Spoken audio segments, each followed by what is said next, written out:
Sometimes I guess it is better to be fortunate than it is to actually be good. Because to me, there is no question that the Bears are incredibly fortunate to be 2-0 right now. Fortunate, bordering on lucky, that they got the Lions and the Giants on their early season schedule to start off the year. That's fortunate. And even then, it kind of epitomizes just how close the margins, how razor thin the margins can be in the NFL.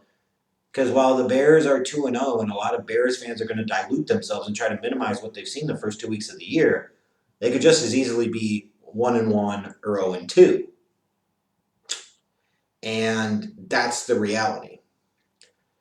And coming into this week 2 matchup for the Bears, I was saying, okay, that was a game on Sunday against the Lions they had no business winning.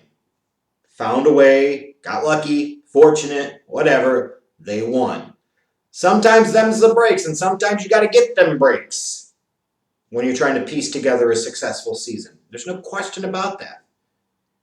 There's absolutely no question about that. But coming into this matchup against the Giants, I was hoping to see the Bears come out of the gates stronger. Come out of the gates saying, hey, you know what? We can't take chances like we did in week 1 and fall down big early.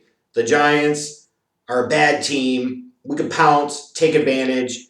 And early on, it looked like the Bears were going to do that. Like they were going to make this a non-game early because the Bears came out of the gates incredibly strong in that opening drive. They really did. They marched the ball right down the field.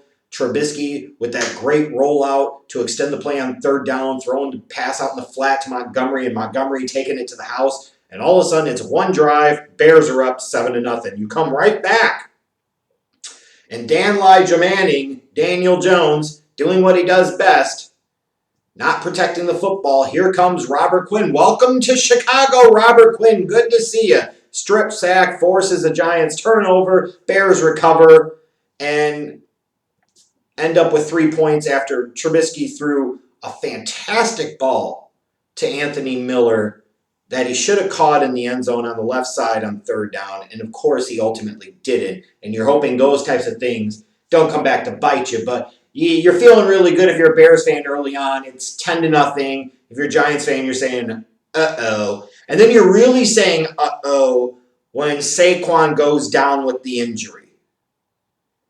Like, this is your franchise player on offense. This is that dude, that big difference maker, that playmaker, and you're already down 10-0.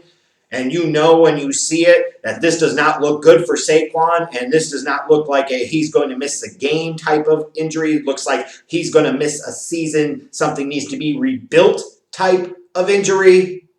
Like, woo, not really good. And then once that happens, the Giants still on offense.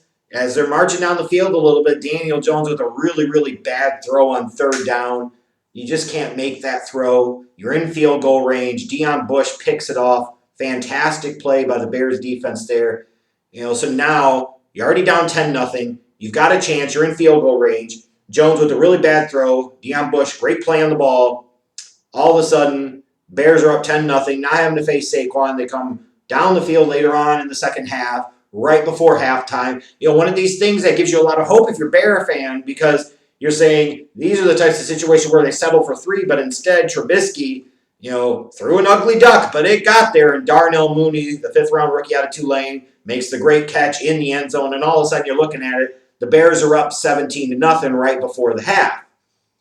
Now, what should have been a concern that would have portended what was to come in the second half, the Giants get the ball, very little time left in the first half. 2 passes, they go from like the 20-yard line into field goal territory. And while they missed the field goal by Gano, I think it was, a 56, 57-yarder.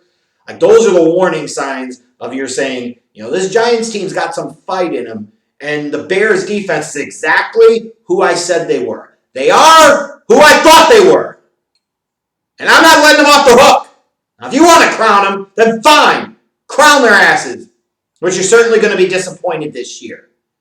Because you can't give up that much yardage to a depleted team that already didn't have Saquon. You had Sterling Shepard battling the foot injury. You just can't let that happen. But nonetheless, the Bears are up 17-0 at halftime. you're feeling pretty good. But then Trubisky makes the questionable throw into a tight window. Robinson doesn't make the play. Bradbury makes a great play on the ball. Wasn't the first time he did it in this game. And then the Giants get the ball back. Any chance you had to put the game away early, now all of a sudden you allow a team like the Giants to get in position to where they can believe and hang around and they can start slowly chipping away. That's exactly what they're going to do. Now, unfortunately for the Giants offense, after that Bradbury pick, Darius Slayton on that third down, Daniel Jones hits him right in the worst possible space, right in the frickin' hands. And Slayton's had a nice early start to his career the first year plus. You're talking about a fifth-round pick from Auburn. You got everything you could expect out of a fifth-round pick at wide receiver and then some, but that's a play you've got to make. For a depleted team, you've got an opportunity coming off of a forced turnover. You got to make that catch on third down. You got to get the first down. You got to put your team in a position to score big points, not just settle for field goals. So after that, dropped by Slayton on third down. Giants kick the field goal. Graham Gano, it's good, 17-3. And then you look a little bit later in the game. Here are the Giants marching down the field. Elite defenses don't do this. You can't let the depleted Giants offense with Daniel damn Jones at quarterback march 95 yards down the damn field on you. And then you get Dion Lewis, of all people, playing bully ball on the goal line of 4th and goal at the 1. And all of a sudden you turn around and you're looking at this type of game where you think this should be like a 31, 34-3 type of affair. It's 17-10 in the fourth quarter. The Giants are still in the mix. Now you get to what was certainly a pivotal moment in the game, the questionable pass interference call on Eddie Jackson as he was playing the ball. It took a pick six off the board, ended up allowing the Giants to settle down, settle for a field goal, and with a few minutes left in the game, only be trailing 17-13. A touchdown still wins it. Was that really pass interference on Eddie Jackson? You could probably make a case one way or another. Well, he's playing the ball and he happened to go into the receiver, but then you could also say he certainly impeded the receiver.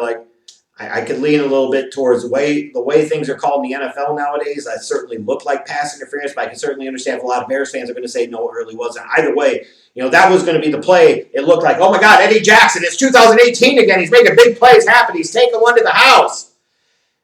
And then it's not. And then you realize you got about 7 minutes left in the game. It's a 4-point game. You really know that if the Giants get the ball back on offense again, it could be trouble. The Bears need to hold the ball the rest of the game. They need to drive, gain yards, eat up time on the clock. And it was looking really good for a minute there because David Montgomery and that Bears offensive line was just pounding the Giants' run defense into submission.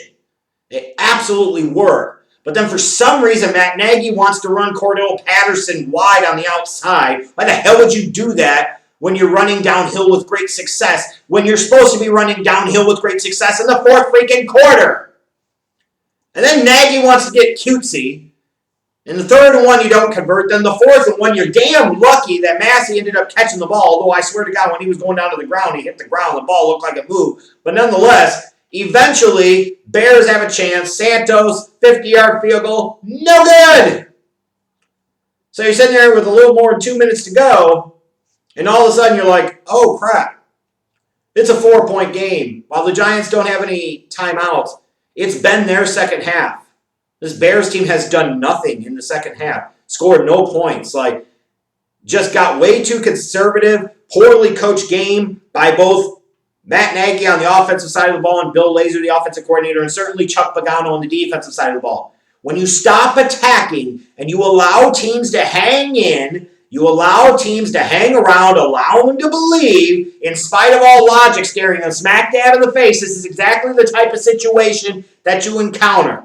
And what happens? Because the Bears defense has a bunch of money invested in it, but is nowhere near elite, the Giants end up marching our asses on down the field to where you get one last throw into the end zone. Golden Tate pushes off offensive pass interference. Game over. Bears lucky as hell to hang on to win 17-13. You're supposed to feel good after wins. This is not a win you should feel good about if you're the Bears. This certainly is not a win you should feel good about if you're a Chicago Bears fan. Same thing to me as last week. And if you're the Giants and you're Giants fans, like it sucks starting off 0-2. It sucks thinking about not having Saquon Barkley the rest of the year. It sucks, but you should take something away from this game because, yes, while you don't have Saquon and it looks like torn ACL is going to be out for the year, and the fact that Daniel Jones was really bad in the first half, this offense found a little bit of rhythm. They put something together in the second half, even though they were somewhat depleted. Their defense played well in the second half until that last drive, but toughened up when they needed to and put their offense in a position where they had a chance to win the game. They kept fighting. Like you heard Charles Davis referencing on the broadcast, the fighting Joe Judges. Well, I was impressed with their fight. I was impressed with their toughness. I was impressed with their ability to stay in the game and keep coming because they almost damn won this game that they had absolutely no business winning. So while it's going to be a long year for the Giants and your team is not good and your general manager is a clown and you have to have significant serious questions about your quarterback, you might have to feel good, at least initially, that you've seen some good things out of the coaching staff and seen good things out of head coach Joe Judge. Now, if you're the Bears, and you're Bears fans, you're 2-0, but it feels like, again, you're more fortunate and lucky than good to be 2-0, because you could just as easily be 0-2 or at least 1-1. Like, they didn't show up for 3 quarters against the Lions, and for the most part, they didn't show up in the second half against the Giants. What the hell is it with this Bears team that they can't play a full damn game on either side of the fucking ball? Nagy will have pockets of play-calling brilliance followed by pockets of absolute play-calling brain fart. And then Pagano and his unit. Good Christ almighty. What more do you need to say? And what's really ironic to me about all of this is you know me, Trubisky hater number 1. How much of this can you even really put on Mitch today?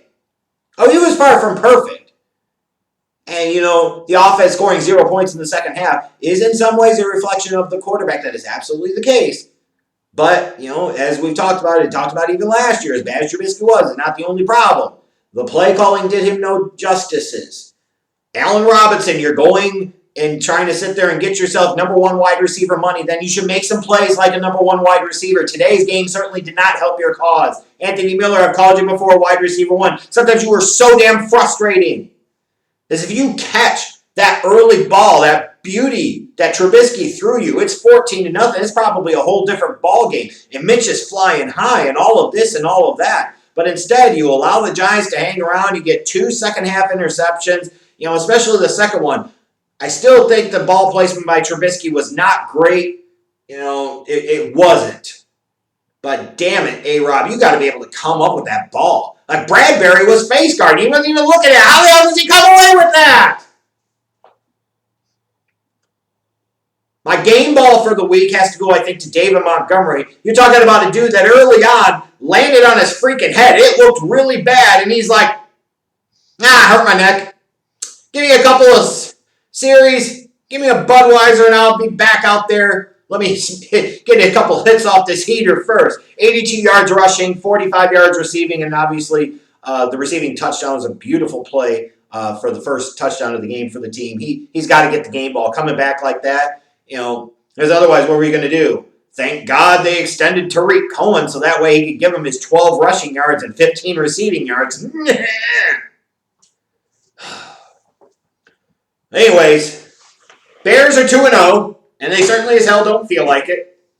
Going into next week against the Falcons team that just did Falcons things, pissing away a 29-10 halftime lead against the Cowboys. But let's be clear here.